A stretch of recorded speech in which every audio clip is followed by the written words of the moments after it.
ففروا إلى الله ففروا إلى الله ففروا إلى الله ففروا إلى الله.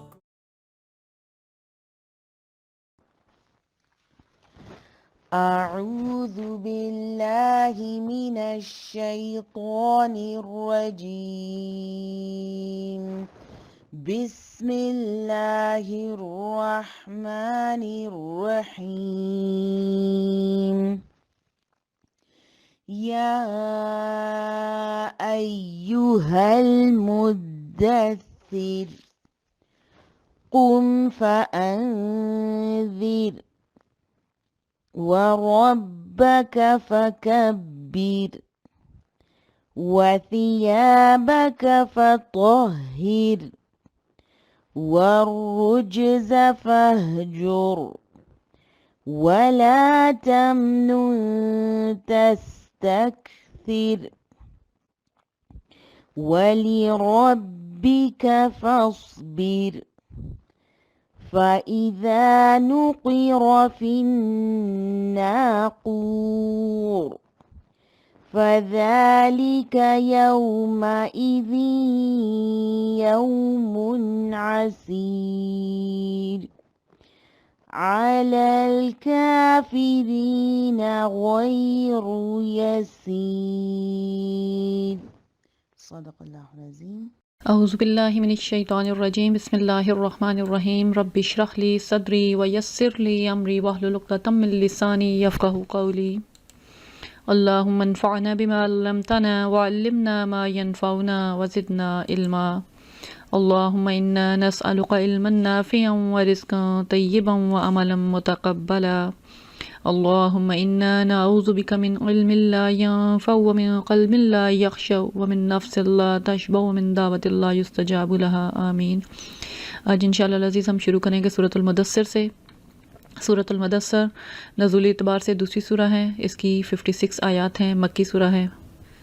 پہلی وحی جو سورہ علق کی ابتدائی 5 آیات پر مشتمل تھی، اس میں آپ کو یہ نہیں بتایا گیا کہ آپ کس کام پر مامور کیے گئے ہیں اور آگے آپ کو کیا کرنا ہے، بلکہ صرف ابتدائی تعارف کروا کے آپ کو کچھ مدت کے لیے چھوڑ دیا گیا تاکہ آپ اپنے آپ کو ذہنی طور پر اس کام کے لیے، ان فرائض کی ادائیگی کے لیے تیار کر سکیں. اور پھر کچھ وقفے کے بعد جب دوبارہ نزول وحی کا سلسلہ شروع ہوا تو اس سورہ کی ابتدائی 7 آیات نازل کی گئیں. اس سورہ کے نزول کے بارے میں صحیح بخاری میں روایت آتی ہے کہ نبی کریم صلی اللہ علیہ وسلم فرماتے ہیں کہ ایک روز میں رستے سے گزر رہا تھا، یکایک میں نے آسمان سے ایک آواز سنی، سر اٹھایا تو دیکھا وہی فرشتہ جو غار حرا میں میرے پاس آیا تھا آسمان اور زمین کے درمیان ایک کرسی پر بیٹھا ہوا ہے. میں یہ دیکھ کر سخت دہشت زدہ رہ گیا. گھر پہنچ کر میں نے کہا کہ مجھے اڑاؤ، مجھے اڑاؤ، دستیرونی دستیرونی. چنانچہ گھر والوں نے مجھ پر کمبل اڑا دیا. اس وقت اللہ رب العالمین نے وحی نازل کی، یا ایھا المدثر قم فانذر وربک فکبر، 7 آیات تک. پھر لگاتار مجھ پر وحی کا نزول شروع ہو گیا. یہ روایت صحیح مسلم، صحیح بخاری، مسند احمد میں آئی ہے. اس موقع پر یہ 7 آیات نازل ہوئیں جن میں بڑی جامع آپ کو ہدایات دی گئی ہیں. اور اس سورہ کا جو باقی حصہ ہے آیت نمبر 8 سے لے کر آخر تک اس وقت نازل ہوا جب اسلام کی علانیہ تبلیغ شروع ہو جانے کے بعد مکہ میں پہلی مرتبہ حج کا موقع آیا تھا. جب نبی کریم صلی اللہ علیہ وسلم نے اسلام کی علانیہ تبلیغ شروع کی تو مخالفتوں کا ایک طوفان کھڑا ہو گیا. چند مہینے سال میں گزرے ہوں گے کہ حج کا زمانہ آ گیا. قریش کے سرداروں نے اس خوف سے کہ کہیں باہر سے آنے والے لوگ اسلام سے متاثر نہ ہو جائیں ایک کانفرنس کی جس میں طے کیا گیا کہ حاجیوں کے آتے ساتھ ہی ان کے اندر نبی کریم صلی اللہ علیہ وسلم کے خلاف ایک پروپیگنڈا شروع کر دیا جائے. اس پر اتفاق ہو جانے کے بعد ولید بن مغیرہ نے حاضرین سے کہا، اگر آپ لوگوں نے محمد کے خلاف مختلف باتیں کہیں تو لوگوں کا ہم سب پر سے اعتبار جاتا رہے گا، اس لیے کوئی ایک بات طے کر لیں جو سب کہیں. اس پر کسی نے آپ کو کاہن کہنا تجویز کیا، کسی نے دیوانہ، کسی نے مجنون، کسی نے شاعر. ولید نے ان میں سے ہر ایک تجویز رد کر دی اور کہا کہ ان باتوں میں سے جو بات بھی تم لوگ کہو گے لوگ اس کو الزام سمجھیں گے. خدا کی قسم اس کلام میں بڑی حلاوت ہے. آخر میں ابو جہل کے اصرار پر وہ خود سوچ کر بولا، قریب ترین بات جو کہی جا سکتی ہے وہ یہ کہ تم عرب کے لوگوں سے یہ کہو یہ شخص جادوگر ہے، ایسا کلام پیش کر رہا ہے جو آدمی کو اس کے باپ، بھائی، بیوی، بچوں، سارے خاندان سے جدا کر دیتا ہے. ولید کی اس بات کو سب نے قبول کر لیا اور حج کے موقع پر اسی کے مطابق پروپیگنڈا کیا گیا. مگر اس کا نتیجہ یہ ہوا کہ قریش نے خود ہی نبی کریم صلی اللہ علیہ وسلم کا نام سارے عرب میں مشہور کر دیا. اس سورہ کے مضامین کو 7 پیراگراف میں ڈیوائیڈ کیا جا سکتا ہے. پہلا پیراگراف انہی 7 آیات پر مشتمل ہے جو سورۃ العلق کے بعد نازل ہوئیں. دوسرے پیراگراف میں قیامت کا ذکر کرتے ہوئے منکرین آخرت کو ڈرایا جا رہا ہے کہ قیامت کو آسان چیز نہ سمجھا جائے، یہ دن بڑا ہی سخت ہوگا. تیسرے پیراگراف میں ولید بن مغیرہ پر گرفتگی کی ہے کہ اللہ رب العالمین نے اس پر بہت سے احسانات کیے، اسے مال و دولت سے اور اولاد سے نوازا ہے، اور اس نے اللہ رب العالمین کی آیات سے بغض اور عناد اور دشمنی کی بنا پر ایک ایسی بات بنانے کی کوشش کی ہے جو کہ سراسر جھوٹی ہے۔ اگلے پیراگراف میں ولید بن مغیرہ جیسے لیڈروں کے حروی انجام کا ذکر کیا گیا ہے۔ 5ویں پیراگراف میں اللہ رب العالمین نے ذکر کیا کہ دوزخ پر 19 کارکن فرشتے مقرر ہیں، کوئی وہاں سے رائے فرار اختیار نہیں کر سکتا۔ 19 کی تعداد پر منافق اور کافر اعتراض کرتے ہیں، اور اللہ رب العالمین یہی کہہ رہے ہیں کہ اس تعداد کو بھی ان لوگوں کے لیے فتنہ اور آزمائش بنا دیا گیا ہے۔ 6 پیراگراف میں بیان کیا گیا کہ انسان بھی چاند اور سورج کی طرح مختلف مراحل طے کرتا ہوا اللہ کے حضور پہنچنے والا ہے۔ اسی میں جنت کے خوش نصیب اصحاب الیمین کا اور دوزخ کے مجرموں کے درمیان پیش آنے والے ایک مکالمے کی تفصیل بھی دی گئی ہے۔ آخری پیراگراف میں ایک تشبیہ سے کافروں کو سمجھانے کی کوشش کی گئی ہے کہ آخرت سے بے خوف لوگ قرآن کی دعوت سے اس طرح بھاگتے ہیں جس طرح کہ جنگلی گدھے شیر کو دیکھ کر بھاگتے ہیں، اور ان لوگوں کو صاف صاف تنبیہ کی جا رہی ہے قرآن تو ایک نصیحت ہے، جس کا جی چاہے اس سے سبق حاصل کر لے۔ اللہ اس کا اہل اور حقدار ہے کہ اس کا تقوی اختیار کیا جائے، اور وہ اس چیز پر قادر ہے کہ نیک لوگوں کو بخش دے۔ اس سورہ کا مرکزی مضمون یہی بنتا ہے، قم فانذر، اٹھیے اور ڈرائیے۔ قرآن اللہ کی ایک نصیحت ہے، نہ تو جادو ہے نہ انسانی کلام، اور یہ کہ اصحاب الیمین جنت میں جائیں گے اور مجرمین دوزخ میں۔ اعوذ باللہ من الشیطان الرجیم، بسم اللہ الرحمن الرحیم۔ یا ایھا المدثر قم فانذر وربک فکبر وثیابک فطہر والرجز فاہجر ولا تمنن تستکثر ولربک فاصبر۔ ابتدائی 7 آیات جو کہ دوسری وحی کے طور پہ نازل ہوئیں، ان میں کہا جا رہا ہے کہ اے اوڑھ لپیٹ کر لیٹنے والے، اٹھو اور خبردار کرو۔ بڑے پیارے انداز میں، محبت کے انداز میں اللہ رب العالمین نبی کو مخاطب کر گئے، اے اوڑھ لپیٹ کر لیٹنے والے، اب آرام کا وقت گزر چکا، اٹھ جائیے، اٹھیے اور خبردار کریں۔ جو لوگ اللہ کی ذات سے غافل ہیں، جو اللہ تعالیٰ کی احکامات سے غافل ہیں، جو آخرت سے غافل ہیں، اٹھیے اور ان کو ڈرا دیجئے کہ تم دنیا میں کسی مقصد کے تحت بھیجے گئے، انہیں ان کا مقصد زندگی بتائیے، توحید کی دعوت دیجیے، قیامت سے ڈرائیے۔ وَرَبَّكَ فَكَبِّرْ، اور اپنے رب کی کبریائی کا، اپنے رب کی بڑائی کا اعلان کیجیے۔ سب سے اہم کام جو نبی نے دنیا میں انجام دینا ہوتا ہے کہ جتنے بھی لوگ اللہ رب العالمین کے علاوہ کسی اور کی بڑائی مان رہے ہیں ان سب کا انکار کر دے، اور پوری دنیا میں سب لوگوں میں یہ اعلان کر دیا جائے اس کائنات میں بڑائی ایک خدا کے سوا کسی اور کی نہیں۔ اس لیے اسلام میں کلمہ اللہ اکبر کو سب سے زیادہ اہمیت دی گئی ہے۔ اذان کی ابتدا ہی اللہ اکبر کے اعلان سے ہوتی ہے، نماز میں مسلمان تکبیر کہہ کے داخل ہوتا ہے، بار بار اللہ اکبر کہہ کر اٹھتا اور بیٹھتا ہے۔ پھر اگلی نصیحت کی جا رہی ہے وَثِيَابَكَ فَطَهِّرْ، اور اپنے کپڑوں کو پاک صاف رکھیے۔ یہ بڑے جامع الفاظ ہیں، ظاہری مطلب تو یہی ہے کہ اپنے لباس کو نجاست سے پاک رکھا جائے، کیونکہ جسم کی لباس کی پاکیزگی، روح کی پاکیزگی لازم و ملزوم ہے۔ اللہ کے رستے کی طرف دعوت دینے والے کے لیے یہ بات اہم ہے کہ اس کی ظاہری حالت بھی پاکیزہ اور نفیس ہونی چاہیے۔ پھر تیسرا مفہوم اس کا یہ بھی ہے کہ اپنے لباس کو اخلاقی عیوب سے بھی پاک رکھا جائے۔ لباس ستھرا اور پاکیزہ ضرور ہو، مگر اس میں فخر، غرور، ریا، نمائش، شان و شوکت کا شائبہ نہ ہو۔ اس کا چوتھا مفہوم یہ بھی ہے کہ اپنا دامن پاک رکھو، اخلاق کی پاکیزگی، ہر قسم کی برائیوں سے بچتے رہو۔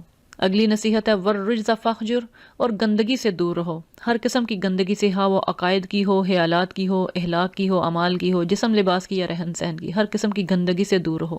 اگلی نصیحت کی جا رہی ہے ولا تمنن تستکثر، اور احسان نہ کرو زیادہ حاصل کرنے کے لیے۔ اس کا ایک مفہوم یہ بھی ہے کہ جس پر احسان کرو بے غرضہ نہ کرو، صرف اللہ کی رضا کے لیے کرو، کہ نبوت کا کام جو آپ کرنے جا رہے ہیں یہ اپنی جگہ خود ایک بہت بڑا احسان ہے کہ آپ کی بدولت اللہ تعالیٰ کی مخلوق کو ہدایت نصیب ہو رہی ہے، مگر اس کا احسان کسی پر نہ جتایا جائے، اور نہ ہی اس کا کوئی فائدہ اپنی ذات کے لیے حاصل کرنے کی کوشش کی جائے۔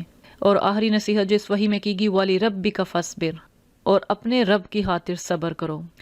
یعنی یہ جو کام آپ کے سپرد کیا جا رہا ہے، اس راہ میں بہت مصیبتیں اور آزمائشیں آئیں گی، مگر جو کچھ بھی اس راہ میں پیش آئے اپنے رب کی خاطر اس پر صبر کرنا۔ بہت جامع، مختصر مگر اہم ہدایات جو دعوت دین کا کام کرنے والے کے لیے بہت ضروری ہیں۔ اللہ رب العالمین ہمیں ان ہدایات پر عمل کرنے والا بنا دے، آمین۔ اس کے بعد اگلی آیات وہ ہیں جو اعلانیہ دعوت کے بعد حج کے زمانے میں نازل ہوئیں، جب قریش نبی کریم صلی اللہ علیہ وسلم کے خلاف پروپیگنڈا شروع کر چکے ہیں۔ دوسرے پیراگراف میں آیات 8 تا 10 میں قیامت کا ذکر کر کے منکرین دعوت کو ڈرایا جا رہا ہے۔ انہیں کہا جا رہا ہے کہ اس دنیا میں تو تم پروپیگنڈا کر رہے ہو، سازشیں کر رہے ہو، اس روز تمہارا کیا حال ہوگا جب سور میں پھونک مار دی جائے گی۔ وہ دن بڑا ہی سخت ہوگا اور کافروں کے لیے ہلکا نہ ہوگا، اس کو آسان چیز خیال نہ کیا جائے۔ اس دن کی سختی کا تصور کرو، اپنی حرکتوں سے باز آ جاؤ۔ آیت نمبر 11 میں کہا جا رہا ہے ذرنی ومن خلقت وحیدا، چھوڑ دو مجھے اور اس شخص کو جسے میں نے اکیلا پیدا کیا ہے، یعنی ولید بن مغیرہ، جو کہ دل میں قرآن کے کلام الہی ہونے کا قائل ہو چکا تھا، مگر سرداری قائم رکھنے کے لیے اس نے کانفرنس میں کفار کو مشورہ دیا کہ نبی کریم صلی اللہ علیہ وسلم کو جادوگر اور قرآن پہ جادو مشہور کر دیا جائے۔ اللہ رب العالمین اس پر اپنے احسانات کا ذکر کر رہے ہیں کہ بہت سا مال دیا، حاضر باش بیٹے دیے، اللہ رب العالمین 10-11 بیٹے دے رکھے تھے، خالد بن ولید بھی اسی کے بیٹے تھے، اور اس کی سرداری کی راہ ہموار کی گئی اس مال اور اولاد کے ذریعے، اور پھر وہ اور زیادہ کا حریص ہے۔ اس کی اکثر روایات میں یہ بات کوٹ کی گئی ہے کہ ولید بن مغیرہ کہتا تھا کہ محمد جس چیز کی خبر دیتے ہیں قیامت کی اور جنت کی، اگر وہ ہوئی بھی تو مجھے امید ہے وہ میرے لیے ہی ہوگی۔ تو اللہ رب العالمین فرما رہے ہیں کہ ہرگز نہیں، یہ اس کی غلط فہمی ہے، اس سے مزید نعمتوں سے نوازا جائے گا۔ اس کے علاوہ فرد جرم عائد کی جا رہی ہے کہ وہ اللہ تعالیٰ کی یاد سے بغض اور عناد رکھتا ہے۔ اس نے سوچ سمجھ کر ایک بات بنانے کی کوشش کی، لوگوں کے سامنے پیشانی سکیڑی، منہ بنایا، تکبر کا مظاہرہ کرتے ہوئے کہا۔ اس کیفیت کا ذکر کیا جا رہا ہے جب وہ لوگ مختلف تجاویز دے رہے ہیں اور وہ ان کو رد کرتے ہوئے سوچ رہے کہ کیا بات بنائی جائے جو لوگ مان بھی لیں، اور پھر تکبر کا مظاہرہ کرتے اس نے بات بنائی۔ تو کیسی بات بنائی؟ قرآن تو ایک جادو ہے جو پچھلے زمانوں سے چلا آ رہا ہے، یہ خدائی کلام نہیں بلکہ انسانی کلام ہے۔ اللہ رب العالمین اسے آگے جہنم کی وعید دے رہے ہیں، کہہ رہے ہیں کہ سأصلیہ سقر، ان قریب اسے دوزخ میں جھونک دوں گا، وما ادراک ما سقر، تم کیا جانو کہ کیا ہے وہ سقر، لا تبقی ولا تذر لواحۃ للبشر، نہ باقی رکھے نہ چھوڑے اور کھال جلسا دینے والی۔ جنہوں نے قرآن کو جادو اور انسانی کلام کہا ہے انہیں جہنم میں جھونک دیا جائے گا، دوزخ کی آگ نہ ان کو باقی رکھے گی نہ چھوڑے گی، وہاں نہ موت آئے گی اور نہ یہ بچ پائیں گے، بلکہ ان کی کھال تک کو جلسا دے گی۔ اور اسی کے ساتھ آگے ذکر کیا جا رہا ہے کہ اس جہنم کے اوپر 19 کارکن ہوں گے۔ اب یہاں 19 کارکن بیان کر کے اللہ رب العالمین نے مشرکین مکہ کو ایک اور مشکل میں، فتنے میں، آزمائش میں ڈال دیا ہے، وہ اب اس پہ الجھ رہے ہیں۔ نبی کریم نے جب یہ بیان کیا کہ اس میں 19 کارکن ہوں گے تو وہ اس پر اعتراض کر رہے ہیں۔ ایک طرف تو آپ کہتے ہیں کہ آدم علیہ السلام سے لے کر سب انسانوں کو اللہ رب العالمین حساب کتاب کریں گے، ان کو جو نافرمان ہے جہنم میں جھونکا جائے گا، اتنی بڑی ہلکت ہوگی، اور اوپر سے آپ کہہ رہے ہیں کہ 19 کارکن، صرف 19 کارکن۔ اللہ رب العالمین فرما رہے ہیں کہ اس تعداد پر منافق اور کافر اعتراض کرتے ہیں، جبکہ اہل ایمان، اہل کتاب صدق کے دل سے تسلیم کرتے ہیں۔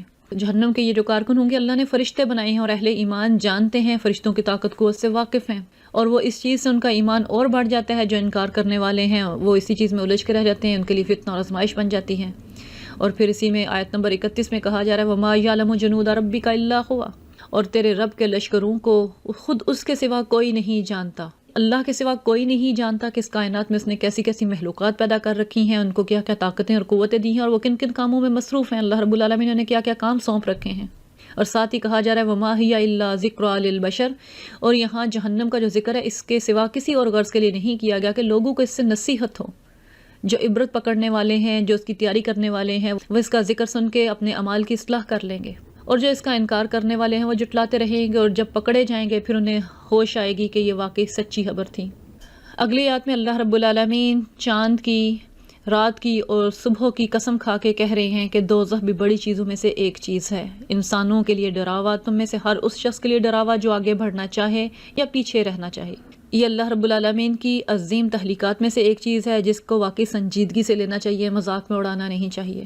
پھر ایک بڑی حقیقت انسان کو ذہن نشین کروائی جا رہی ہے کہ قیامت کے دن ہر شخص اپنے اعمال کے بدلے عذاب میں رہن ہوگا، سوائے اصحاب یمین کے جو کہ اپنی رہائی کا انتظام کر لیں گے، جبکہ اصحاب شمال جکڑے جائیں گے۔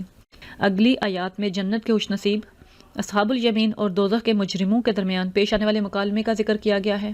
یہ اصحاب الیمین مجرموں سے پوچھیں گے تمہیں کیا چیز دوزخ میں لے گئی، کس بنا پر تم دوزخ کے مستحق قرار پائے؟ دوزخی اعتراف کریں گے کہ 4 باتوں نے دوزخ میں پہنچا دیا۔ لم نکو من المصلین، ہم نماز پڑھنے والوں میں سے نہ تھے کہ وہ اللہ کا حق ادا نہیں کرتے تھے۔ ولم نکو نطعم المسکین، اور ہم مسکین کو کھانا نہیں کھلاتے تھے، یعنی طعام کی صورت میں مسکین بندوں کے حقوق بھی ادا نہیں کرتے تھے۔ حق کے خلاف باتیں بنانے والوں کے ساتھ ہم بھی باتیں بناتے تھے، مذاق اڑاتے تھے، اور ہم روز قیامت کو جھٹلاتے تھے، اس کو جھوٹ قرار دیتے تھے۔ اللہ رب العالمین آگے فرما رہے ہیں آیہ نمبر 48 میں فَمَا تَنفَعُهُمْ شَفَاعَةُ الشَّافِعِينَ، اس وقت سفارش کرنے والوں کی کوئی سفارش ان کے کسی کام نہیں آ سکے گی۔ جنہوں نے آخر دم تک توبہ نہیں کی، اپنے اعمال کی اصلاح نہیں کی، آخرت کی فکر نہیں کی، ان کو کسی سفارش کرنے والی کی سفارش کا کوئی فائدہ نہیں ہوگا۔ روز قیامت تو یہ اعتراف کریں گے، لیکن ابھی جب انہیں ڈرایا جا رہا ہے، انہیں تنبیہات کی جا رہی ہیں، تو ان کا حال کیا ہے؟ مثال دی جا رہی ہے کہ یہ جنگلی گدھوں کی مانند ہیں جو کہ شیر سے ڈر کے بھاگ پڑے ہیں۔ اور آگے سے مطالبہ کیا کرتے ہیں کہ اسے بھی رسول بنا کر اس کے نام کھلا خط، اس کے نام صحیفہ بھیجا جائے، اس کے نام کتاب بھیجی جائے۔ تو اللہ رب العالمین کہہ رہے ہیں ہرگز نہیں، یہ بات نہیں ہے، یہ اس وجہ سے ایمان نہیں لا رہے کہ ان کے مطالبے پورے نہیں کیے جا رہے، وجہ یہ ہے کہ یہ آخرت کا خوف نہیں رکھتے۔ بل لا یخافون الآخرہ، انہیں آخرت کا ڈر نہیں ہے، اس کی فکر نہیں ہے، اس کے ہونے کو مان نہیں رہے، اور ہرگز نہیں ان کا یہ مطالبہ پورا نہیں کیا جائے گا۔ قرآن تو ایک کھلی نصیحت ہے، انہ تذکرہ فمن شاء ذکرہ، جس کا جی چاہے اس سے سبق حاصل کر لے۔ لیکن ساتھ ہی آگے کہا بھی جا رہا ہے وما یذکرون الا ان یشاء اللہ، یہ کوئی سبق حاصل نہ کر سکیں گے الا یہ کہ اللہ ہی ایسا چاہے، اللہ ہی توفیق دے، اللہ کی مشیت ہو۔ اسی لیے ہمیں پھر سکھایا گیا کہ ہمیں اللہ تعالیٰ سے دعا مانگنی چاہیے، اہدنا الصراط المستقیم، ہمیں ہر نماز میں یہ دعا مانگنا سکھایا گیا ہے۔ مسنون دعاؤں میں سکھایا گیا کہ اللہ تعالیٰ سے ہدایت کی دعا مانگو، اللہ تعالیٰ سے نیک اعمال کی توفیق مانگو، اور نبی کریم نے ہمیں یہ دعا بھی سکھائی ہے کہ ہر نماز کے بعد اس دعا کو پڑھا جائے، اللہم اعنی علی ذکرک و شکرک و حسن عبادتک۔ پھر آخر میں کہا جا رہا ہے کہ وہ اللہ اس کا حقدار ہے، اس سے تقویٰ کیا جائے، وہ اس کا اہل ہے کہ تقویٰ حاصل کرنے والوں کو بخش دے، کہ اللہ رب العالمین کی ذات خالق مالک رازق ہونے کی بنا پر اس چیز کی حقدار ہے کہ لوگ اس کا تقویٰ اختیار کریں، اس سے ڈریں، اس کے احکامات کی نافرمانی سے ڈرنے کی کوشش کریں۔ پھر اللہ رب العالمین اس چیز پر قادر ہے کہ جس کو چاہے وہ بخش دے۔ ایک حدیث قدسی کا مفہوم ہے کہ اللہ رب العالمین فرماتے ہیں کہ اے بنی آدم، اگر تم زمین بھر کے بھی گناہ کر کے لے آؤ تو اللہ چاہے تو معاف کر دے، لیکن شرط یہ ہے کہ تم نے شرک نہ کیا ہو۔ اللہ تعالیٰ سے دعا کرتے ہیں یا ربی یا ارحم الراحمین، ہمیں شرک سے بچا لینا، ہمیں تقویٰ عطا کر دینا، اور ہمیں ان ہدایات پر عمل کرنے والا بنا دینا جو تو نے نبی کریم صلی اللہ علیہ وسلم کو کی ہیں، کہ ہم تیرے نام کی کبریائی بیان کرنے والے بنے، ہم پاکیزگی اختیار کرنے والے بنے، ہر قسم کی گندگیوں سے ہمیں بچا لینا، ہمیں دعوت دین کا کام خالصاً اپنی رضا کے لیے کرنے والا بنانا، اور اس راہ میں اگر کوئی مشکل آئے، مصیبت آئے، آزمائش آئے، پر صبر کرنے والا بنا دینا اور استقامت عطا کر دینا، آمین ثم آمین۔ سورہ قیامہ مکی سورہ ہے، آیات 44 ہیں۔ اس کے مضامین کو 7 پیراگراف میں ڈیوائڈ کیا جا سکتا ہے۔ اس کا مرکزی مضمون ہے کہ قیامت برحق ہے، اور قیامت کی دلیل خود انسانی نفس میں موجود ضمیر یعنی نفس لوامہ کی شکل میں موجود ہے، اور عقل بھی اس کی تائید کرتی ہے۔ سورہ قیامہ اور اس سے آگے کی صورتیں موسٹلی مکی زندگی کے پہلے اور دوسرے دور میں نازل ہوئی ہیں۔ شروع کرتے ہیں اعوذ باللہ من الشیطان الرجیم، بسم اللہ الرحمن الرحیم۔ لا اقسم بیوم القیامہ ولا اقسم بالنفس اللوامہ، نہیں میں قسم کھاتا ہوں قیامت کے دن کی، اور نہیں میں قسم کھاتا ہوں ملامت کرنے والے نفس کی۔ اس کا آغاز ہی بتانے سے پہلے کوئی گفتگو چل رہی ہے جس کی تردید کے لیے سورہ نازل ہوئی ہے، اور مخاطبین کو کہا جا رہا ہے کہ نہیں، جو کچھ تم سمجھ رہے ہو وہ صحیح نہیں ہے، حقیقت یہ ہے، اصل بات یہ ہے جس پر قسم کھائی جا رہی ہے۔ اور یہاں اس سورہ میں قیامت کے آنے پر خود قیامت کی قسم اس لیے کھائی گئی ہے کہ اس کا آنا یقینی ہے، پورا نظام عالم اس کی گواہی دے رہا ہے، خود انسان کا نفس جو اس کے اندر ضمیر رکھا گیا نفس لوامہ، وہ اس چیز کی گواہی دے رہا ہے۔ یعنی اللہ رب العالمین کی طرف سے ہر انسان کے اندر موجود ایک ایسی قوت ہے نفس لوامہ جو انسان کو برے کام کرنے پر ملامت کرتی رہتی ہے۔ یعنی جب انسانی نفس نیکی اور بدی، اس کی جزا اور سزا دونوں کو تسلیم کرتا ہے تو پھر اسے چاہیے کہ آخرت کی جزا اور سزا کو بھی تسلیم کر لے۔ اس کے بعد آگے بیان کیا جا رہا ہے کہ ان کے آخرت کے انکار کی وجہ کیا ہے، یہ سمجھ رہے ہیں کہ ہم اس کی ہڈیوں کو جمع نہ کر سکیں گے، تو اللہ رب العالمین کہہ رہے ہیں بلا قادرین علی ان نسوی بنانا، ہم اس انسان کی ہڈیوں کو جمع کرنا تو کیا، ہم تو اس کی انگلیوں کی پور پور تک ٹھیک بنا دینے پر قادر ہیں۔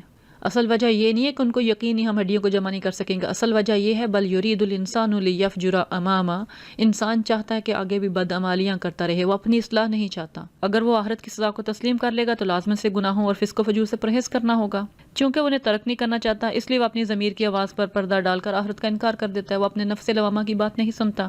جب اسے دعوت دی جا رہی ہے اس کو تسلیم کرنے کی تو اس دعوت کو مسترد کر کے الٹا یہ سوال کر دیتا ہے ایانا یوم القیامہ، یہ تو بتاؤ آخر قیامت آئے گی کب؟ حقیقت یہ ہے کہ جو قیامت سے ڈرنے والا ہے، جو خوف قیامت رکھنے والا ہے، وہ قیامت کی تیاری کرتا ہے، اور جو خوف قیامت سے بے نیاز شخص ہے وہ صرف ٹالنے کے لیے سوالات کرتا ہے۔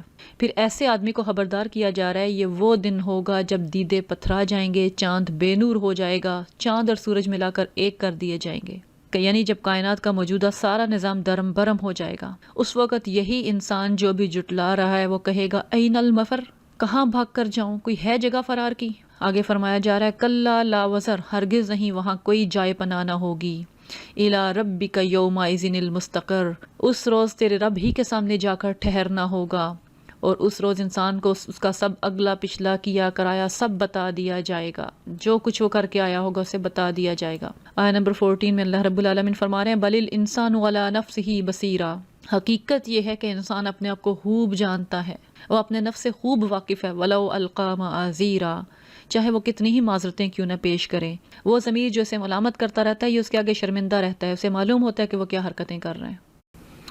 آگے کی 4 آیات میں یہاں آخرت کا ذکر چھوڑ کر نبی کریم صلی اللہ علیہ وسلم کو تسلی دی جا رہی ہے کہ جب وحی کے نزول کے وقت آپ کو خدشہ تھا کہ کہیں بھول نہ جائیں تو آپ اس کو دہرانے کی کوشش کر رہے ہیں، تو آپ سے کہا جا رہا ہے کہ آپ کو دہرانے کی ضرورت نہیں، آپ ایک مرتبہ سن لیں، اللہ رب العالمین نہ صرف اس کو آپ کے قلب پر محفوظ کر دے گا بلکہ اس کو کھول کر بیان بھی کر دے گا، آپ کو سمجھا بھی دیا جائے گا۔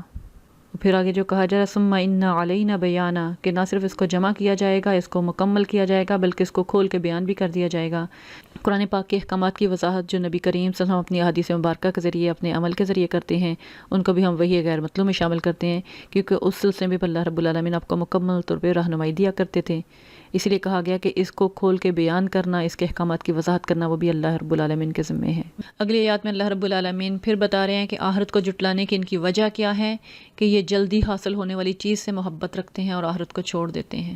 اصل بات یہ ہے کہ ان کی حب دنیا ہے جو ان کی تیاری کرنے میں رکاوٹ بن رہی ہے۔ اگلی آیات میں قیامت کے احوال بتائے جا رہے ہیں کہ اس روز کچھ چہرے تر و تازہ ہوں گے، اپنے رب کی طرف دیکھ رہے ہوں گے۔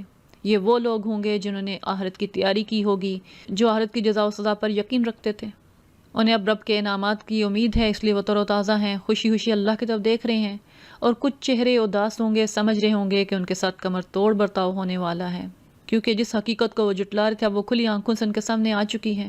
اگلی چند آیات میں عالم نزع کی منظر کشی کی جا رہی ہے کہ جب انسان کی روح قبض کی جاتی ہے تو اس وقت اس کی کیا کیفیت ہوتی ہے۔ کہا جا رہا ہے کلا اذا بالغت التراقی، ہرگز نہیں جب جان حلق تک پہنچ جائے گی، جس وقت ہر طرف سے مایوسی ہو جاتی ہے، اس وقت انسان کہتا ہے کہ ہے کوئی جھاڑ پھونک کرنے والا جو اسے تکلیف سے نجات دے دے، جو اس مصیبت کو اسے دور کر دے۔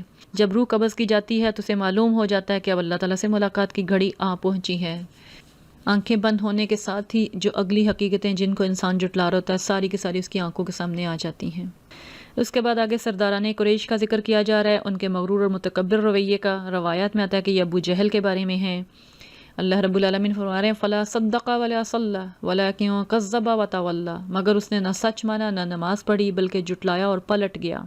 آخرت کے ان پرزور اور واضح دلائل کے باوجود نہ تو اسلام کی تصدیق کی، نہ نماز پڑھی بلکہ تکذیب کی، جٹلایا اور تکبر کے ساتھ منہ موڑ کے اپنے گھر والوں کی طرف چل پڑا۔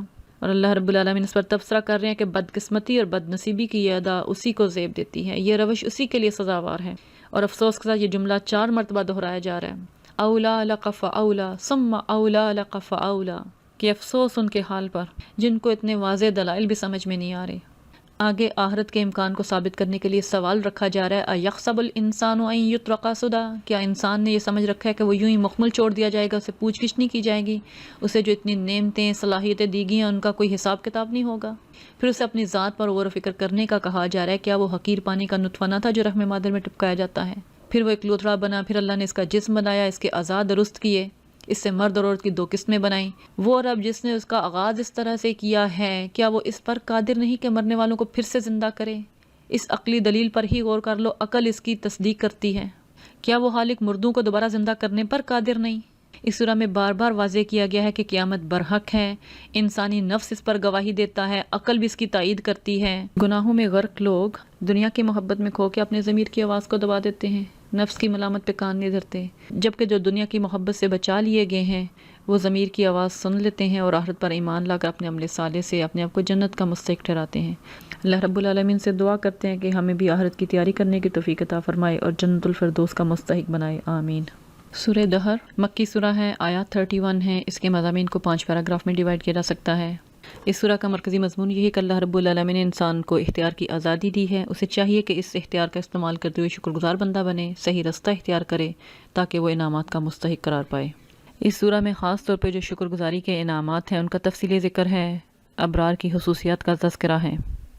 صحیح مسلم کی روایت ہے کہ نبی کریم صلی اللہ علیہ وسلم جمعے کے دن فجر کی نماز میں سورہ سجدہ، سورہ الانسان یا الدہر پڑھا کرتے تھے۔ آغاز کرتے ہیں اعوذ باللہ من الشیطان الرجیم، بسم اللہ الرحمن الرحیم، هل اتى علی الانسان حین من الدہر لم یکن شیئا مذکورا، کیا انسان پر لامتناہی ہی زمانے کا ایک ایسا وقت بھی گزرا جب وہ قابل ذکر چیز نہ تھا؟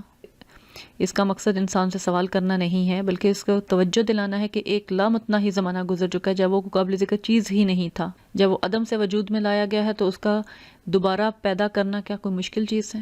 اگلی آیت میں اس کا مقصد تحلیق بیان کیا جا رہا ہے، نبتلی ہی، کہ ہم نے اس کو اس لیے بنایا کہ اس کا امتحان لیں، اور اس امتحان کی غرض سے اللہ رب العالمین نے اس کو سمیع بصیرہ بنایا ہے، سننے اور دیکھنے والا بنایا ہے، کامیابی کے لیے اس کو سیدھا رستہ بھی دکھا دیا ہے۔ اب انسان کو اختیار بھی دے دیا گیا ہے، اما شاکرا و اما کفورا، چاہے وہ شکر گزار بنے چاہے وہ نہ شکرا بنے۔ اس آزمائش میں کامیاب رہنا چاہتا ہے تو اسے شکر گزاری کا رویہ اختیار کرنا ہوگا، اور اگر کوئی کفر کا رویہ اختیار کرتا ہے تو وہ یقیناً ناکام ہوگا، جہنم کا مستحق ٹھہرایا جائے گا۔ اس سورہ میں انکار کرنے والے کے انجام کو صرف 3 لفظوں میں بیان کیا گیا ہے، سلاسلہ و اغلالا و سعیرہ، زنجیریں، توق اور بھڑکتی ہوئی آگ۔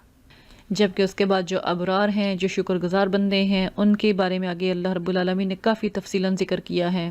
پہلی چیز کیا ہے کہ انہیں ایسے مشروبات، ایسی شراب پلائی جائے گی جس میں کافور کی آمیزش ہوگی، اور پھر یہ ہے کہ یفجرونہا تفجیرا، کہ وہ جدھر چاہیں گے شراب کے چشموں سے شاہیں نکال لیں گے۔ اور ان کی خوبی کیا ہے، یوفون بالنذر ویخافون یوما کان شرہ مستطیرا، در حقیقت یہ وہ لوگ ہیں جو اپنی نظروں کو پوری کرنے والے ہیں، اس دن سے ڈرتے ہیں جس کی آفت ہر طرف پھیلی ہوگی۔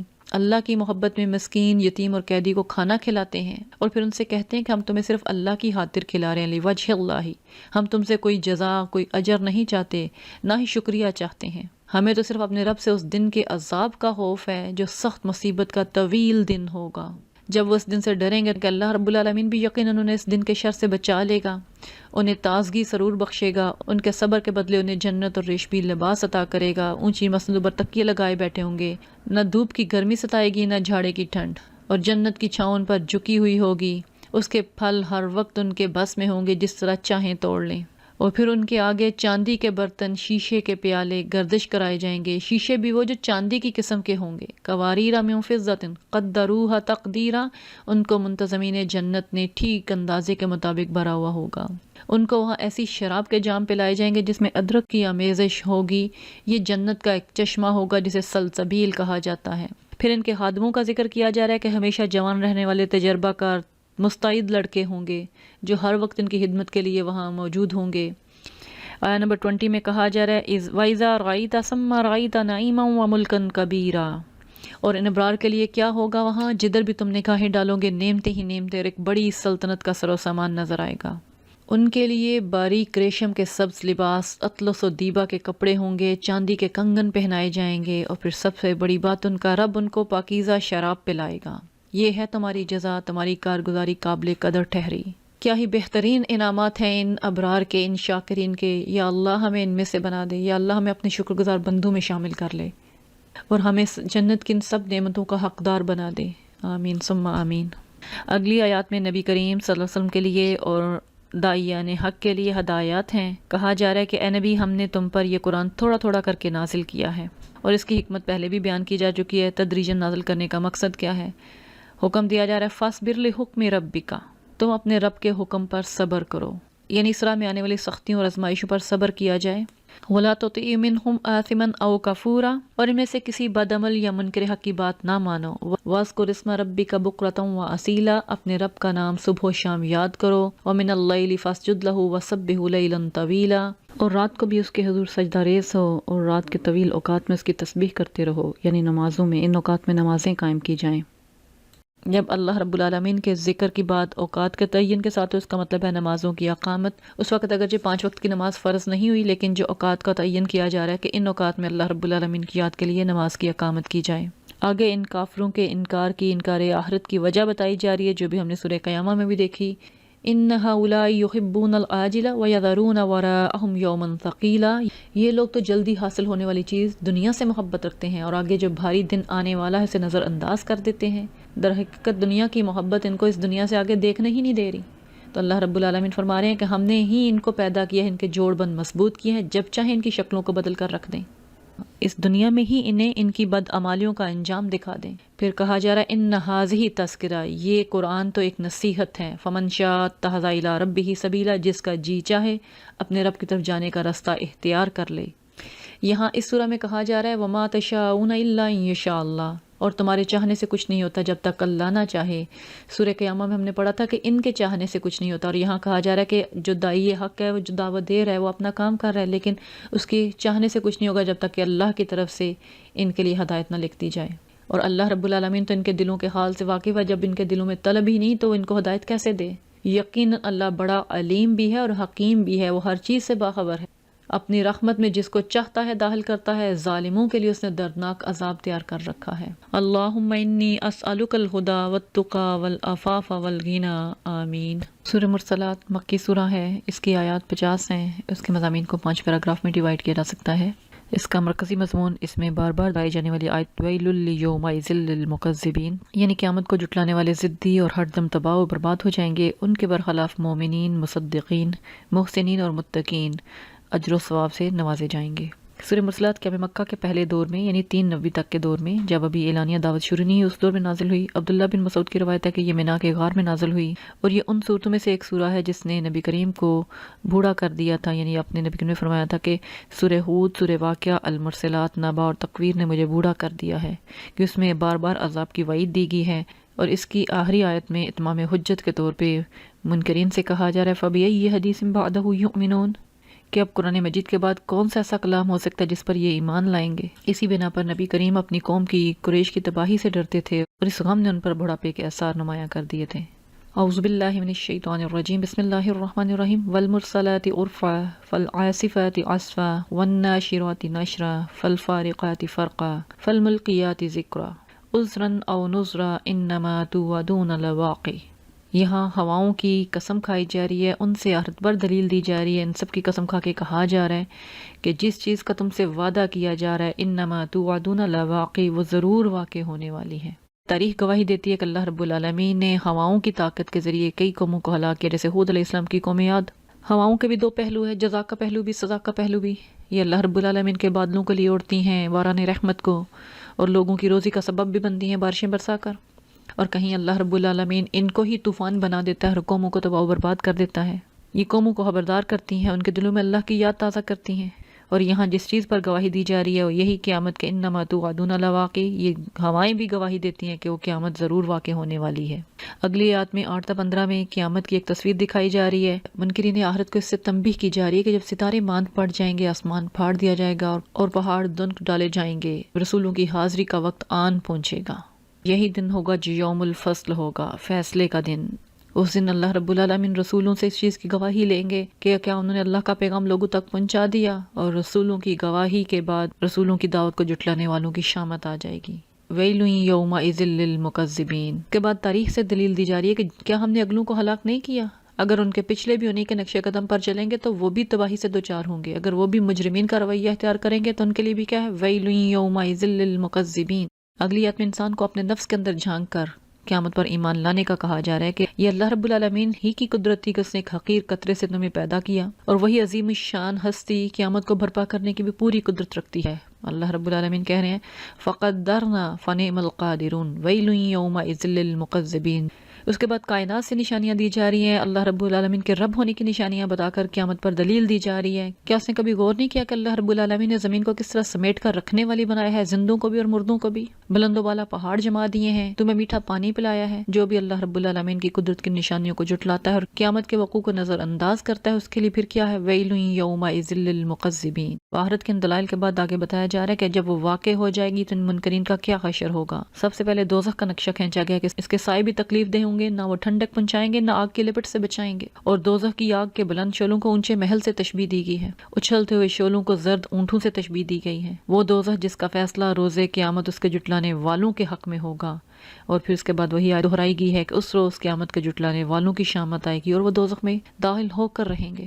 ویل یومئذ للمکذبین۔ اگلی چند آیات میں ان کی بے بسی کا ایک منظر دکھایا گیا ہے۔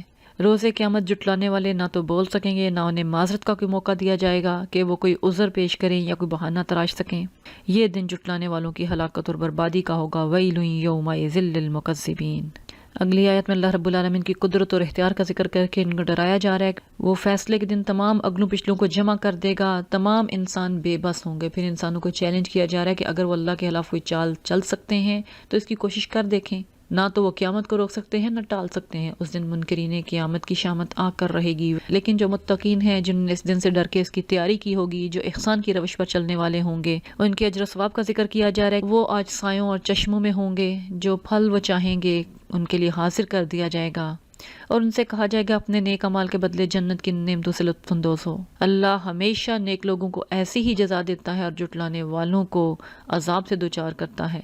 کہا جا رہا ہے انا کذالک نجزی المحسنین ویل یومئذ للمکذبین۔ متقین کی نعمتوں کے ذکر کے بعد ان مجرمین سے تنزیہ انداز میں کہا جا رہا ہے کلو وتمتعوا قلیلا، کھا لو مزے کر لو تھوڑے دن، انکم مجرمون، حقیقت میں تم لوگ ہی مجرم ہو۔ ویل یومئذ للمکذبین، جب ان سے کہا جاتا ہے جھکو تو نہیں جھکتے۔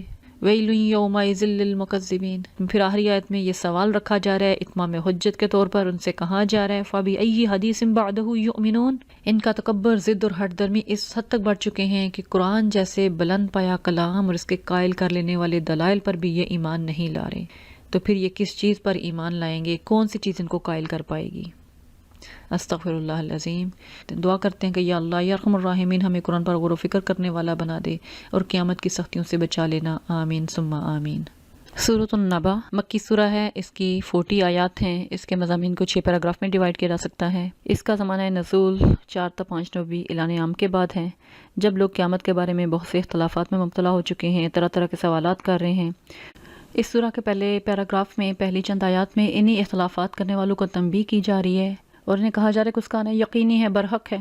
پھر دوسرے پیراگراف میں انہی لوگوں کو اللہ رب العالمین کی قدرت کے، ربوبیت کے دلائل دیے جا رہے ہیں جو کہ آخرت کے امکان کو ثابت کرتے ہیں۔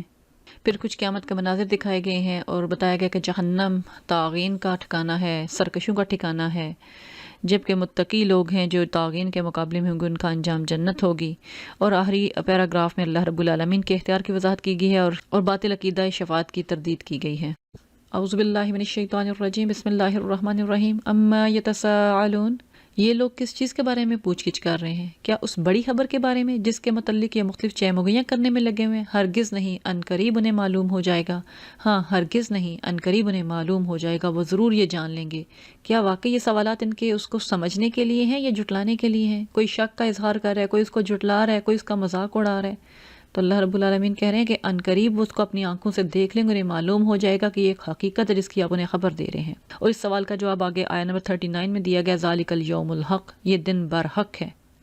اس سے زیادہ انہیں کوئی اور جواب دینے کی ضرورت ہی نہیں کہ وہ برحق دن ہے، جب وہ اپنی کھلی آنکھوں سے دیکھ لیں گے انہیں معلوم ہو جائے گا۔ قرآن مجید میں ہم دیکھتے ہیں جہاں کہیں وہ قیامت کے آنے کا وقت پوچھتے ہیں، اللہ رب العالمین قیامت کا کوئی نہ کوئی منظر ان کے سامنے پیش کر دیتے ہیں۔ یہاں بھی آگے قیامت کے مناظر دکھائے گئے ہیں، لیکن اس سے پہلے اللہ رب العالمین انہیں آخرت کے دلائل دے رہے ہیں جو ارد گرد ان کے نشانیاں موجود ہیں۔ ان سے سوال کیا جا رہا ہے کہ اس رب کائنات نے اگر تمہیں قیامت کی خبر دی اور تم شک میں مبتلا ہو گئے ہو، تم دن رات اس رب کی نشانیاں اپنے ارد گرد دیکھتے ہو، کیا یہ حقیقت نہیں ہے کہ ہم نے زمین کو تمہارے لیے فرش بنایا ہے، ہم نے پہاڑوں کو تمہارے لیے میہوں کی طرح گاڑ دیا ہے؟ کیا ایسا ہی نہیں کہ اللہ نے تمہیں زوج کی شکل میں پیدا کیا ہے؟ علم کا جو سوال ہے اگر ہم اس ہر دلیل سے پہلے لگا لیں تو اللہ رب العالمین سوال کس انداز میں پوچھ رہے ہیں، وَجَعَلْنَا نَوْمَكُمْ سُبَاتًا، کیا ایسا ہی نہیں کہ نیند کو تمہارے لیے باعث سکون بنا دیا ہے، رات کو تمہارے لیے پردہ پوشی کا ذریعہ، لباس کا ذریعہ، اور دن کو تمہاری کمائی کا ذریعہ، تمہارے اوپر 7 مضبوط آسمان قائم کی ہیں، نہایت روشن گرم چراغ پیدا کیا ہے جس کو تم اپنی کھلی آنکھوں سے دیکھتے ہو۔ یہ ساری اللہ رب العالمین کی عظیم الشان نشانیاں ہیں۔ پھر اس کی ربوبیت کی نشانی ہے کہ وہ بادلوں سے لگاتار بارش برساتا ہے تاکہ اس کے ذریعے غلہ، سبزی اور گھنے باغ اگائے جائیں، تم رزق حاصل کر سکو۔ کیا یہ حقیقت نہیں ہے؟ جب ان ساری حقیقتوں کو تم اپنی کھلی آنکھوں سے دیکھ رہے ہو تو وہ جو ایک تمہیں قیامت کی خبر دے رہا ہے اس کو ماننے میں تمہیں کیا اعتراض ہے؟ ان دلائل کے بعد انہیں قیامت کے مناظر دکھائے جا رہے ہیں۔ بے شک فیصلے کا ایک دن مقرر ہے، وہ اپنے وقت مقرر پر آ کر رہے گا۔ ہاں تمہیں ابھی خبر دی جا رہی ہے وہ دن کیسا ہوگا، جس روز سور میں پھونک مار دی جائے گی، تم فوج در فوج نکل آؤ گے، کوئی پیچھے نہیں رہ سکے گا، تم مجبور ہو گے آنے پر۔ اور آسمان کھول دیا جائے گا حتیٰ کہ وہ دروازے ہی دروازے بن کر رہ جائے گا، اور پہاڑ چلا دیے جائیں گے یہاں تک کہ وہ سراب ہو جائیں گے، بالکل دھول بن کے ختم ہو کے رہ جائیں گے۔ جن عظیم الشان نشانیوں کو، آسمان کو اور تم پہاڑوں کو دیکھ رہے ہو وہ ختم ہو کر رہ جائیں گی۔ وہ دن ہوگا جو فیصلے کا دن ہوگا۔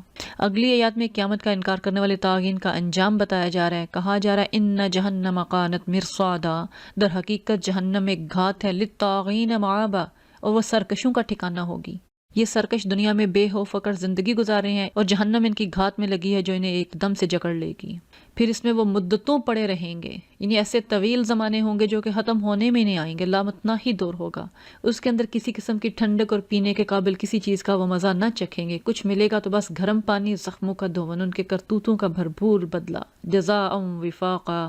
یہ انجام ان کا کیوں ہوگا کہ اس دنیا کی زندگی میں وہ کسی حساب کی توقع نہیں رکھتے تھے، اللہ کی آیات کو انہوں نے بالکل جھٹلا دیا تھا۔ تو اللہ رب العالمین فرما رہے ہیں کہ ہم نے ہر چیز گن کر لکھ رکھی تھی، اب چکھو مزہ، تمہارے لیے عذاب کے سوا کسی چیز میں ہرگز اضافہ نہ کیا جائے گا۔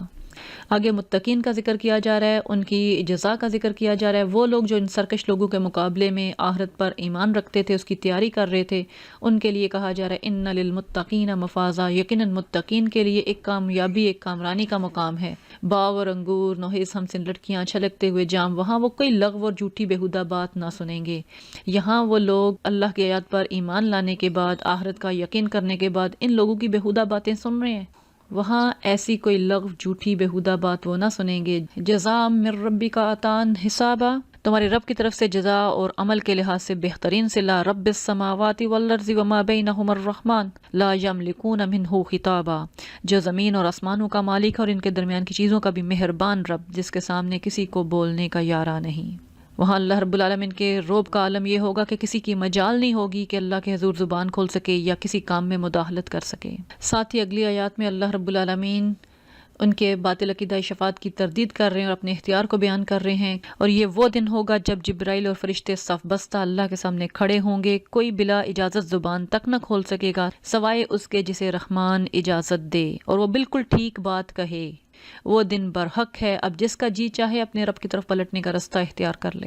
جس قیامت کے بارے میں تم مختلف آراء کا اظہار کر رہے ہو، آپس میں اختلافات میں پڑے ہو، سوالات کر رہے ہو، ذالک الیوم الحق، وہ دن برحق ہے۔ انا انذرناکم عذابا قریبا، ہم نے تم لوگوں کو اس عذاب سے ڈرا دیا ہے جو قریب آن لگا ہے، جس روز آدمی وہ سب کچھ دیکھ لے گا جو اس کے ہاتھوں نے آگے بھیجا ہے، اور کافر پکار اٹھے گا یا لیتنی کنت ترابا، کاش میں خاک ہوتا، کاش میں مٹی ہوتا، مجھ سے حساب کتاب نہ ہوتا۔ اللہم حاسبنا حسابا یسیرا، اللہم حاسبنی حسابا یسیرا، کہ اللہم آت نفسی تقواہا وزکیہا انت خیر من زکاہا انت ولیہا ومولاہا۔ یا اللہ یا ارحم الراحمین، ہمیں تقوی عطا کر دینا، ہمیں متقین میں شامل کر لینا، آمین ثم آمین۔ سورۃ النازعات مکی سورہ ہے، آیات 46 ہیں۔ اس کے مضامین کو 6 پیراگراف میں ڈیوائیڈ کیا جا سکتا ہے۔ سب سے پہلے پیراگراف میں ہواؤں، بادلوں، فرشتوں سے آخرت کے امکان پر دلیل دی جا رہی ہے۔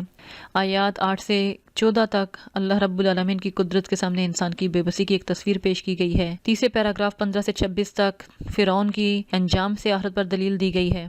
چوتھے پیراگراف میں اللہ رب العالمین کی قدرت اور ربوبیت سے دلائل دیے گئے ہیں۔ پانچویں پیراگراف میں طاغین جو سرکش لوگ ہیں اور ان کے مقابلے میں خاشعین جو خشوع اختیار کرنے والے ہیں، ان کے انجام کا ذکر کیا گیا ہے، اور آخر میں ذکر کیا گیا کہ اہل خشیت بجائے قیامت کے بارے میں سوالات پوچھنے کے وہ اس کی تیاری کرتے ہیں۔ پچھلی سورہ میں طاغین کے مقابلے میں متقین کا ذکر تھا، یہاں طاغین کے مقابلے میں خاشعین کا ذکر ہے، اور اس سورہ میں خاشعین کی صفت، خشیت کی جو صفت ہے مومنین کے لیے، وہ 3 بار استعمال ہوئی ہے کہ موسیٰ علیہ السلام نے بھی فرعون کو تزکیہ نفس کی دعوت دی تاکہ اس میں اللہ کی خشیت پیدا ہو، اور پھر آیہ نمبر 26 میں بھی کہا جا رہا ہے کہ قوم فرعون کی ہلاکت میں عبرت کا سامان موجود ہے ان لوگوں کے لیے جو خشیت اختیار کرنا چاہیں۔ اور پھر اس سورہ کے آخر میں نبی کریم کو صاف صاف بتا دیا گیا کہ آپ صرف ان لوگوں کو خبردار کر سکتے ہیں جو آخرت کی خشیت اختیار کرنا چاہتا ہے۔ 3 بار اس مومنین کی خوبی کا ذکر کیا گیا ہے۔ اللہ رب العالمین ہمیں بھی اپنی خشیت عطا کر دے۔ اعوذ باللہ من الشیطان الرجیم، بسم اللہ الرحمن الرحیم۔ والنازعات غرقا والناشطات نشطا والسابحات سبحا فالسابقات سبقا فالمدبرات امرا۔ قسم ہے ان فرشتوں کی جو ڈوب کر کھینچتے ہیں، آہستگی سے نکال لے جاتے ہیں، اور ان فرشتوں کی جو کائنات میں تیزی سے تیرتے پھرتے ہیں، پھر حکم بجا لانے میں سبقت کرتے ہیں۔ وہ اللہ رب العالمین کے احکام کے مطابق معاملات کا انتظام چلاتے ہیں۔ یوم ترجف الراجفہ تتبعها الرادفہ، جس روز ہلا مارے گا زلزلے کا جھٹکا، اس کے پیچھے ایک اور جھٹکا پڑے گا، اور اس دن کیا ہوگا؟ قلوب یومئذ واجفہ، کچھ دل ہوں گے جو اس روز خوف سے کانپ رہے ہوں گے، ابصارها خاشیہ، نگاہیں ان کی سہمی ہوں گی۔ ان آیات میں قیامت کے واقع ہونے اور حیات بعد الموت کے اوپر فرشتوں کی قسم کھائی گئی ہے، وہ فرشتے جو مختلف انتظامات پر مامور کیے گئے ہیں اور جن کا اعتراف خود مشرکین مکہ بھی کرتے ہیں، اور وہ اس چیز کا اعتراف بھی کرتے ہیں کہ فرشتے یہ سارے کام اللہ کے حکم کی بنا پر کر رہے ہیں، خود اختیار نہیں رکھتے۔ انہی کی قسم کھا کے کہا جا رہا ہے کہ جس خدا کے حکم سے فرشتے تمہاری جان نکالتے ہیں، اسی کے حکم سے جب بھی اس کا حکم ہوگا وہ اس کائنات کو دھرم بھرم بھی کر سکتے ہیں، ایک دوسری دنیا بھی بنا سکتے ہیں۔ ایک زور کا بس جھٹکا ہوگا، ہر چیز تباہ و برباد ہو کر رہ جائے گی، اور دوسرا جھٹکا ہوگا جس کے بعد تمام مردے زندہ ہو کر زمین سے نکل آئیں گے۔ اگلی آیات میں منکرین آخرت کی بے بسی کا ذکر کیا جا رہا ہے کہ آج دنیا میں یہ کہتے ہیں کہ یہ کیسے ممکن ہے، ہم بسیدہ ہڈیاں بن چکے ہوں تو دوبارہ اٹھا کھڑے کیے جائیں، واپسی تو بڑی گھاٹے کی واپسی ہوگی۔